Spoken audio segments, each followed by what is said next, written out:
Good morning बच्चों। कल हमने सूरदास नामक पाठ के दूसरे पद अभिगत गति कछु कहत न आवे के बारे में विस्तार से बताया था। आज उसी पाठ में आने वाले तीसरे पद के बारे में हम विस्तार से चर्चा करेंगे। संदर्भ पहले पद जैसा ही रहेगा, प्रसंग में थोड़ा सा अंतर आएगा और प्रसंग इसका इस प्रकार से होगा। प्रस्तुत पद के माध्यम से महाकवि सूरदास अपने इष्ट एवं आराध्य प्रभु श्री कृष्ण की बाल क्रीड़ाओं का सुंदर एवं मनोरम वर्णन किया है। आज का जो पद है वह इस प्रकार है। किलकत कान घुटुरवन आवत, मणिमय कनक नंद कयांगन, बिंब पकड़िबे धावत, कबहु निरखि हरि आप छाह को, कर सो पकरन चाहत, किलकी हसत राजत द्वैदतिया, पुनि पुनि अवगाहत। कनक भूमि पर करपग छाया, यह उपमा इक राजति, करी करी प्रतिपद प्रतिमनि वसुधा, कमल बैठकी साजति। बाल दशा सुख निरखि यशोदा, पुनि पुनि नंद बुलावती, अचरा तरलय ढाक सूर के, प्रभु को दूध पियावती। तो ये पद है, इसकी हम व्याख्या इस प्रकार से करेंगे। महाकवि सूरदास प्रभु श्री कृष्ण की बाल छवि के अनन्य उपासक थे और इस पद के माध्यम से वह यह बता रहे हैं कि हमारा जो आराध्य देव प्रभु श्री कृष्ण हैं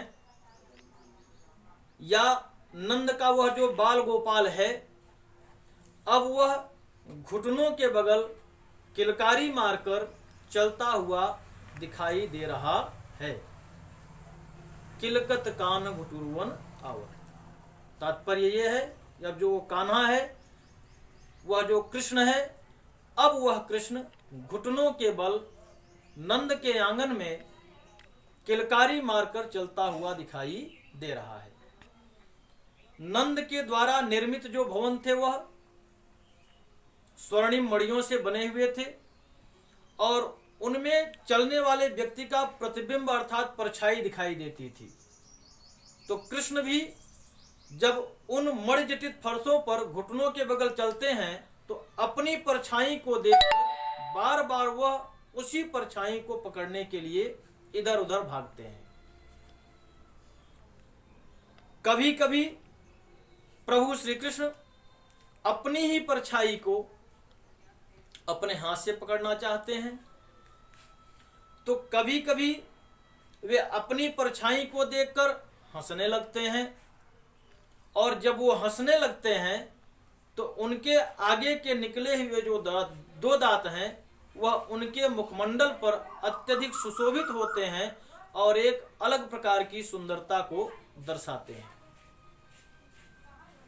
प्रभु श्री कृष्ण के स्वागत में पृथ्वी ने भी एक सुंदर उपकरण तैयार किया है। इन्होंने कहा कि कनक भूमि पर करपग छाया, पहली और दूसरी लाइन इसके बाद जो आएगी तीसरी और चौथी लाइन कि कनक भूमि पर करपग छाया, यह उपमा इक राजति, करी करी प्रतिपद प्रतिमनि वसुधा, कमल बैठकी साजति। तो इन्होंने कहा कि स्वर्णिम जो नंद की भूमि है, नंद के आंगन की जो मणिजटित फर्श है, उस फर्श पर प्रभु श्री कृष्ण के हाथों और पैरों की जो छाया है, जो परछाई है, वह एक अलग प्रकार की ही सुंदरता को धारण करती है। ऐसा लगता है मणिजटित फर्श पर प्रभु श्री कृष्ण के हाथों और पैरों की परछाई इस प्रकार से सुशोभित हो रही है जैसे मानो पृथ्वी ने प्रत्येक स्थान पर उनके बढ़ते हुए हाथों और पैरों के लिए कमल का आसन सजा दिया हो, या यूं कहा जाए कि उनके बालपन का स्वागत करने के लिए मणिजटित फर्श पर पृथ्वी के द्वारा चारों तरफ कमल का आसन लगा दिया गया है। तो प्रभु श्री कृष्ण की इस प्रकार की सुंदर सुंदर बाल क्रीड़ाओं को देखकर, सुंदर सुंदर उनकी बाल सुलभ लीलाओं को देखकर उनकी चंचलता को देखकर माता यशोदा अत्यधिक प्रसन्न होती हैं, अत्यधिक खुश होती हैं, और जब वह अपनी खुशी को अपने तक सीमित नहीं रह पाती तो बार बार वह नंद बाबा को भी उस खुशी में मिलाना चाहती हैं, या नंद बाबा को भी उस बाल सुलभ लीला का दर्शन कराना चाहती हैं।